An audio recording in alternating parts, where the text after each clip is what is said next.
ناظرین کرام، ابو قلابہ کہتے ہیں میں نے شام کے بازار میں ایک آدمی کی آواز سنی جو آگ آگ چیخ رہا تھا۔ میں قریب گیا تو میں نے دیکھا کہ اس کے دونوں ہاتھ اور دونوں پیر ٹخنوں سے کٹے ہوئے ہیں اور دونوں آنکھوں سے اندھا، منہ کیول زمین پر پڑا گھسٹ رہا ہے اور آگ آگ چیخ رہا ہے۔ میں نے اس سے حال دریافت کیا تو اس نے کہا کہ میں ان لوگوں میں سے ہوں جو حضرت عثمان رضی اللہ عنہ کے گھر گھسے تھے۔ جب میں ان کے قریب گیا تو ان کی اہلیہ چیخنے لگی۔ میں نے ان کے تمانچہ مارا۔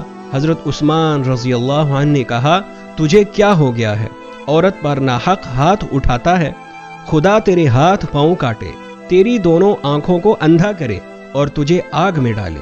مجھے بہت خوف معلوم ہوا اور میں نکل بھاگا۔